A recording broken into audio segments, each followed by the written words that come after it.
అది ఆధిపత్యం చేయాలా ఈ దేశాన్ని? పేదోడు చేయొద్దా? పేదోడికి అవకాశం రావద్దా? వెంకటస్వామి గారు ఇప్పుడు మీరు కౌంటర్ చేయండి. ఇందాక నుంచి అందరికీ కూడా మీరు కొన్ని ఆన్సర్స్ ఇవ్వాల్సినవి ఉన్నాయి కాబట్టి ప్లీజ్ కౌంటర్ నౌ. ఇప్పుడు నేనేమంటున్నానంటే ఒక్క నిమిషం వస్తున్నా. కంటిన్యూ వెంకటస్వామి గారు. ఇప్పుడు మేము రాజ్యాంగం అంటే సుప్రీంకోర్టు 50% క్యాప్ పెడుతూనే దాన్ని సడలించడానికి ఉన్న అవకాశాలు కొన్ని ఇచ్చినది. దాని అనుగుణంగానే మేము ఈ అసెంబ్లీలో తీర్మానంతో పాటు డెడికేషన్ కమిషన్ తో పాటు మిగతా అన్ని ప్రయత్నాలు అంటే కులగణనతో పాటు ఇవన్నీ చేసి ఎంపరికల్ డాటా వచ్చిన తర్వాతనే మేము ఈ ప్రయత్నాలన్నీ చేసినాం. ఇది ఆ అసెంబ్లీలో బిల్లు పెట్టడం కానీ దాని తర్వాత ఇచ్చడం కానీ. నేనేమంటున్నానంటే కోర్టులు కనీసం దీన్ని అన్నిటిని కూడా మరి సుప్రీంకోర్టు ఇచ్చినటువంటి జడ్జిమెంట్ కావచ్చు, వాళ్ళు ఇచ్చినటువంటి వెసులుబాటు కావచ్చు, వీటిని పరిశీలించకుండానే ఏకపక్షంగా 50% అనే క్యాప్ అడ్డం పెట్టుకొని మా ఆశల మీద నీళ్లు జల్లిన వాళ్ళు, మా బీసీలకు సంబంధించినటువంటి మా అవకాశాల మీద బురద జల్లేసి దాన్ని సమాధి చేసే ప్రయత్నం చేస్తున్నారు. ఈ సమాధి చేసేటువంటి ప్రయత్నంలో అగ్రవర్ణ పేదలకు మేము ఈడబ్ల్యూఎస్ ఇచ్చినప్పుడు మా ఎస్సీ సంఘాలు, ఎస్టీ సంఘాలు, బీసీ సంఘాలు, ఎంబీసీ సంఘాలు ఎవ్వరు కూడా మేము అబ్జెక్ట్ చేయలే. జియో జీనేదో వాళ్ళకు కూడా ఉండనియండి అని అనుకున్నాం. ఇక ఈ దేశంలో రాజ్యాంగానికి విరుద్ధంగా రాజ్యాంగం చెప్పిన దాని ప్రకారము సామాజిక వెనుకబాటుతనం ఆధారంగానే రిజర్వేషన్స్ అన్నారు. దానికి భిన్నంగా ఆర్థిక వెనుకబాటుతనంగా ఓసీలకు మేము రిజర్వేషన్ ఇచ్చినా కూడా మేము భరించినాం, మేము ఆహ్వానించినాం, మేము స్వాగతించినాం. వాళ్ళు దానికి సంబంధించినటువంటి ఫలితాలను పొందుకుంటూ కూడా ఇక్కడ కూర్చున్నటువంటి పెద్దలందరూ కూడా ఒక పక్కన ఆ ఫలితాలు పొందుకుంటూ ఇంకో పక్కన ఈ 90% ఏదైతే మిగిలిందో 10% వాళ్ళు తీసుకుపోయినారు. 90% అంతా కూడా మాకు సంబంధించిందే, ఎస్సీ ఎస్టీ బీసీ సంబంధించినటువంటి రిజర్వేషనే. దీంట్లో మాకు ఇచ్చే దాంట్లో ఇంకా 42% అంటే ఇంకా మాకు ఎక్కువనే రావాలి, కానీ దానికంటే తక్కువనే వస్తుంటే కూడా ఎందుకు ఈ సంఘాలు ఎందుకు కోర్టుకు పోతున్నాయి? ఈ సంఘాలకు ఏం నష్టం జరుగుతున్నది? అక్కడ ఎక్స్పర్ట్ కూర్చొని ఉన్నాడు, ఎవరు మన గాలన్న. సో అక్కడ ఒక కోర్టులో ఒక పిటిషన్ వేసినప్పుడు పిటిషన్ ఏమడుగుతుందంటే నువ్వు వ్యక్తిగతంగా కానీ నీ సామాజికంగా కానీ నీకేమైనా నష్టం జరుగుతుందా ఇది ఇవ్వడం వల్ల? ఒకవేళ నష్టం జరిగితే మాత్రమే నేను కోర్టు అలో చేయాలా, కోర్టుకు నేను పోవాలా. ఈ రెండూ లేవు. ఈయనకు నష్టం జరుగుతలేదు, ఈయనే పోయినాడు. ఈ ఓసీ సంఘానికి సంబంధించిన ఆయనే పోయినాడు.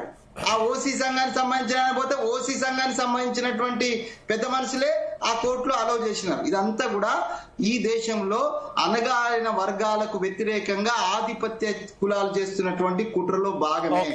మేము కాంగ్రెస్ పార్టీగా మేము చిత్తశుద్ధితోటే మేము ప్రయత్నం చేస్తున్నాం. మా రాహుల్ గాంధీ గారు చాలా స్పష్టంగా చెప్పినారు, గతంలో ఓబీసీలకు సంబంధించిన సంపూర్ణంగా మేము ఆలోచించలేకపోయినాం, మాకు తప్పైంది, ఇప్పుడు మేము ఆలోచిస్తున్నాం, ఎవరి వాట ఎంతో వాళ్ళకి ఇస్తామన్నారు. దాన్ని బేస్ చేసుకుని రేవంత్ రెడ్డి గారు ముందుకెళ్లితే అడుపులు లేచినారు. ఇప్పుడు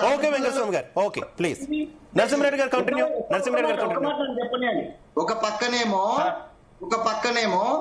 ఒక్కటే మాట నుంచి ఒక పక్కనేమో ఇదే పార్టీలు మీకు చేతనైతే లేదు, మీరు లోకల్ బాడీ ఎలక్షన్ పెడితే లేదు అంటారు.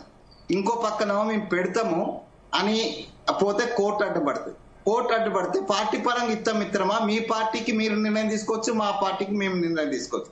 మా పార్టీ నుంచి మేము నిర్ణయం తీసుకుంటున్నాం 42% ఇచ్చి ముందుకు పోతామని. మరి మీ పార్టీలలో ఉన్నటువంటి బీసీలు మాట్లాడండి, మీ పార్టీలో ఉన్నటువంటి పెద్దలు మాట్లాడండి.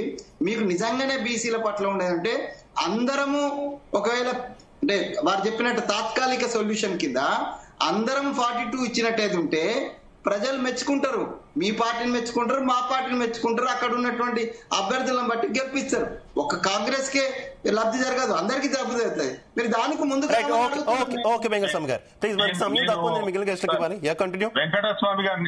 వెంకటస్వామి గారు ఏదైతే మాట్లాడారో సార్, మీరు ఒక మీ ద్వారా నేను ఒకటే క్వశ్చన్ అడుగుతా ఉన్నాను.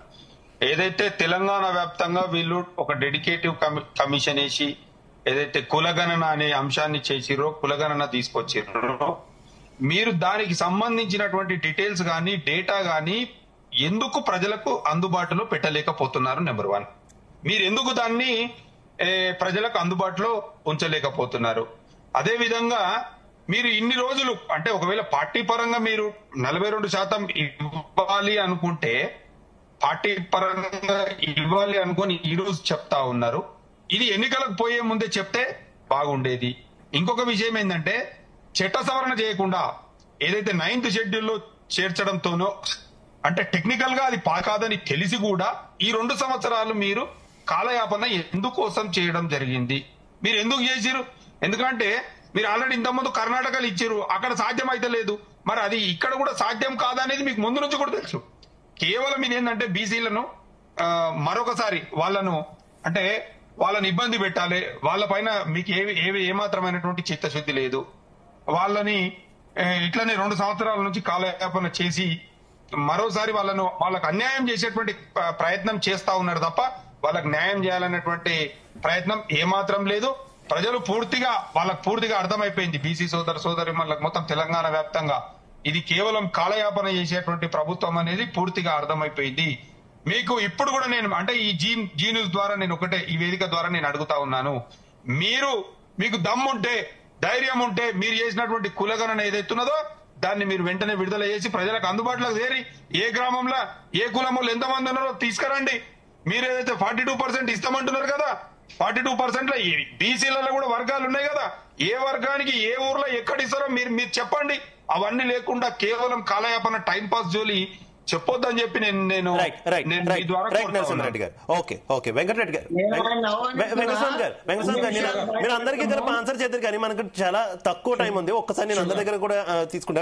వెంకటరెడ్డి గారు అంతిమంగా ఇందాక వినోద్ కుమార్ గారు కూడా మాట్లాడేందుకు కూడా విన్నారు. ప్రధానమంత్రిని కూడా కొన్ని క్వశ్చన్స్ లేవనెత్తుతున్నటువంటి పరిస్థితి. ఆయన బీసీ కదా, ఆయన కూడా న్యాయం చేయొచ్చు కదా, ఆయన కూడా ఎందుకు రెస్పాండ్ కావట్లేదు అంటూ కూడా క్వశ్చన్స్ వస్తున్నటువంటి పరిస్థితి కదా, ఏం చెప్తారు? ఒకటే శివ గారు, ఇప్పుడు కాంగ్రెస్ పార్టీ వాళ్ళు ఏం చెప్పారంటే ప్రభుత్వం వచ్చిన 6 నెలల లోపల విద్యా ఉద్యోగాలు పొలిటికల్ గా వాళ్ళకి చట్టం చేసి వాళ్ళకి అవకాశం ఇస్తా అని చెప్పారు. ఎందుకు చెప్పారు అంటే వీళ్ళకి తెలిసి మోసం చేయడానికి ప్రయత్నం చేశారు. ఒకటి ఎందుకంటే కర్ణాటకలో చేయండి, ఇక్కడ కూడా చేయలేని పరిస్థితి వాళ్ళకి తెలుసు. రెండవది వాళ్ళు ప్రతి రాష్ట్రంలో ఎన్నికలు జరిగినప్పుడు అక్కడ ఓడిపోతున్నారు కాబట్టి ఈ రాహుల్ గాంధీ కానీ లేకపోతే మిగతా కాంగ్రెస్ నాయకులు ఏదో ఒక ప్లాన్ చేయాలి, బీసీ సమాజాన్ని మోసం చేసి హామీలు గుప్పించి హామీలతో పాటుగా వాళ్ళని మభ్యపెట్టి రేపు ప్రభుత్వానికి రావాలి, వచ్చిన తర్వాత ఈ విధంగా మోసం చేయాలి. వాళ్ళది మొత్తం వాళ్ళ ఐడియాలజీ అట్లా ఉంటది, మోసం చేయాలి, తర్వాత ఓట్లు దండుకోవాలి, ప్రభుత్వానికి రావాలి.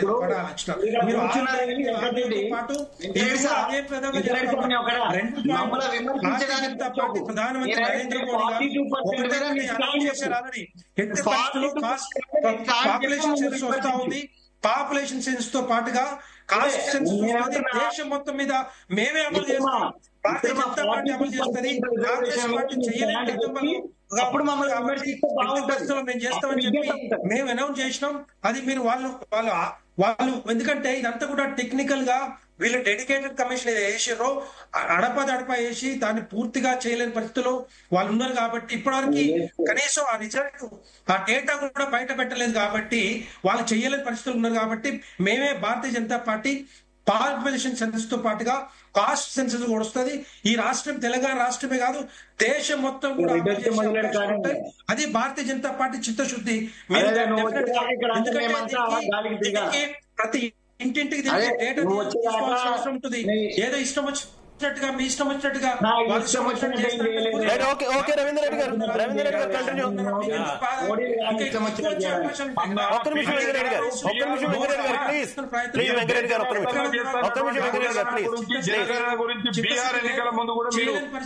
బాగుండేది బీజేపీ పార్టీ కూడా.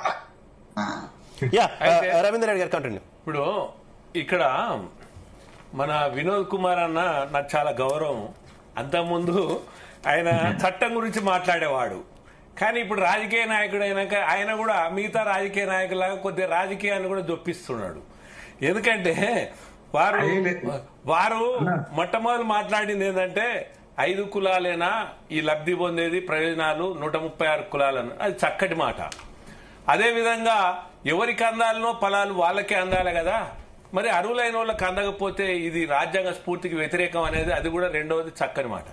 కానీ ఇక్కడ అర్థం చేసుకోవాల్సింది వినోద్ కుమార్ అన్న గారు, ఈ దేశానికి ప్రధాని బీసీ నరేంద్ర మోడీ గారు, ఈ రాష్ట్రానికి కాదు ఈ యావత్ భారతదేశానికి రాజ్యాంగాన్ని రక్షించేది రాష్ట్రపతి, వారు ఎస్టీ. అదేవిధంగా న్యాయాన్ని ధర్మాన్ని సంరక్షించి పరిరక్షించేటువంటి సుప్రీంకోర్టు న్యాయమూర్తి కూడా ప్రధాన న్యాయమూర్తి ఎస్సీ. ఈ ముగ్గురు ఉన్నటువంటి ప్రస్తుత పరిస్థితులలో నేనేమంటున్నంటే మనం ఒక చట్టానికి తర్వాత ఒక న్యాయానికి ఒక న్యాయస్థానాలకు మీలాంటి విజ్ఞులైన వాళ్ళు ఈ విధంగా ఆపాదించడం కరెక్ట్ కాదనేది నేను విజ్ఞప్తి చేస్తున్నా. నెంబర్ 1.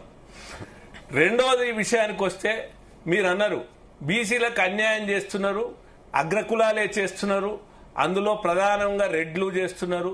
సరే అంతకుముందు వెలమలు అనుకో, అంతకుముందు కమ్మలు అనుకో, ఏదైతే అగ్రకులాలే అనుకోండి, లేదా పిలువబడే కులాలు అనుకోండి, లేదా ఫార్వర్డ్ క్యాస్ట్ అనుకోండి, కానీ వీళ్ళు కూడా క్షూద్రులే అనేది నగ్న సత్యం. అయితే ఈ క్షూద్రులు అందరూ బీసీలైన క్షూద్రులే, వీళ్ళైన క్షూద్రులే. కాకపోతే వీళ్ళు పాలించారు కాబట్టి, మిగతా వాళ్ళు పాలించబడ్డారు కాబట్టి, సరే క్షూద్రులు పోయి వీళ్ళు రాజ్యాధికారంలో ఉన్నారు కాబట్టి వీళ్ళు ఫార్వర్డ్ క్యాస్ట్ గా పిలుస్తున్న మాట వాస్తవమే.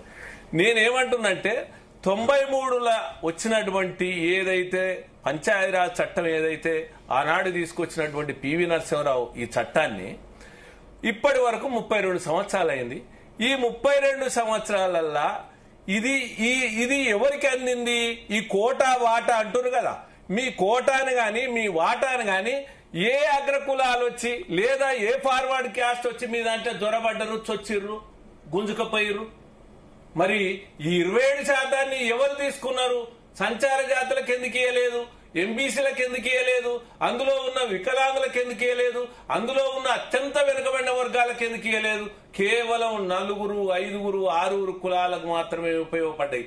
అంటే దీని అర్థం ఏంది? అంటే నిజమైనటువంటి బీసీలకు న్యాయం జరిగినట్ట జరగనట్ట? మనం ఏం సంకేతం ఇస్తున్నాం? వెంకటస్వామి అన్న ఒక మేధావి, వారు కూడా ఆలోచన పడు, వారు కూడా ఈ సమాజానికి మనం ఏం చెప్తున్నాం? మేము బీసీలలో జ్వరబడి మేమేదో గుంజుకొని, బీసీలకు 42 కాదు మీరు అంటారు కదా, జనాభా ప్రకారంగా మీ ఎవరికి ఎంత ఉంటే అంత, మాకేం అభ్యంతరం లేదు. మీ కోట మీ వాట మాకేం అభ్యంతరం. మాకు రెడ్లు ఎంత ఉంటే అంతే లెక్కించండి, వెలమలు ఎంత ఉంటే అంతే లెక్కించండి, కమ్మలు ఎంత ఉంటే కమ్మలు లెక్కించండి, బ్రాహ్మణులు లెక్కించండి, మా వాటేదో మాకు ఇవ్వండి, మేము కాదను. కానీ ఇక్కడ ఏమంటున్నా, మీ కోటను మీ వాటను ఎవరు ఎత్తుకపోయారు? 93 నుంచి ఇప్పటి వరకు ఎత్తుకపోయిన వాళ్ళు ఎవరు? మేము ఎత్తుకపోయినా? అంటే మీరు సమాజానికి ఇప్పటికి కూడా మాట్లాడలేదు. సంపన్నులు ఎత్తుకపోయారు, మాకు రాకుండా చూస్తున్నారు. మీరు పాలకులు కూర్చొని మాకు రాకుండా చూస్తున్నారు. ఇప్పుడు వెంకటస్వామి రాజ్యాంగం కూడా ఏం చెప్పింది? అంబేద్కర్ గారు రాజ్యాంగాన్ని ఇక్కడ అమలు చేసేది ఎవరు చేసినా, అంబేద్కర్ గారు రాజ్యాంగం ఏమన్నది? ప్రాతినిధ్యం పొందని వర్గానికి ప్రాతినిధ్యం అన్నది, ఫలితం పొందని వారికి ప్రయోజనం అన్నది. మరి ఒకరు అభివృద్ధి చెందిన తర్వాత ఆ వర్గం వాళ్ళు వెళ్ళిపోవాలి. నేను ఇవాళ సవాల్ చేస్తున్నా, సంపన్న శ్రేణులైన వాళ్ళు ఐఏఎస్లు కావచ్చు, ఐపీఎస్లు కావచ్చు, ఐఎఫ్ఎస్లు కావచ్చు, నా ఎస్సీ జాతి గాని, ఎస్టీలు గాని, బీసీలు గాని, అగ్ర కులాలలో గాని ఒకసారి అనుభవం పొందినటువంటి రిజర్వేషన్లను అక్కడి నుంచి పోయగలుగుతామని మీరు తప్పుకోండి. అప్పుడు ఎందుకు అభివృద్ధి జరగదు? ఆ దిశగా మీరు ఎందుకు పోరాటం చేయాలి?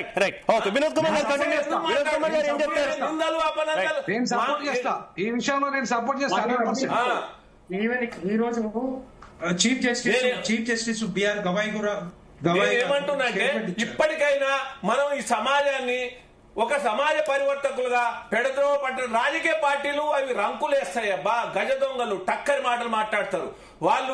వాళ్ళు ఏంటంటే ఓట్ల రాజకీయం చేస్తారు. మన లాంటి వాళ్ళు కూడా వాస్తవాలు మాట్లాడకపోతే ఏం కావాలి సమాజం? వెంకటస్వామి గారు నాకు వెంకటస్వామి చెప్పాలి.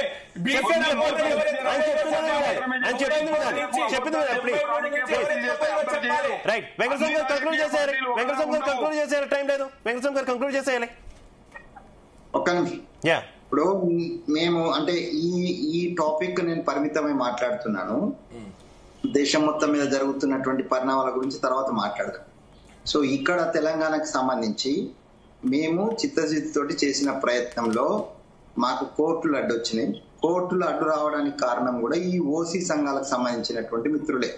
లేదు లేదు, అది కూడా మీరు కావాలని మీరు వేయించుకున్న వాళ్ళే వాళ్ళు. ఆ సంఘాలతోటి కూడా మీ కాంగ్రెస్ నాయకులు వేయించుకున్నటువంటి కేసులని మొత్తం ఓసీ వ్యవస్థ రుద్దండి. అది ఎవరైతే మీకు సంబంధించి మీ పార్టీకి అనుబంధంగా ఉన్నటువంటి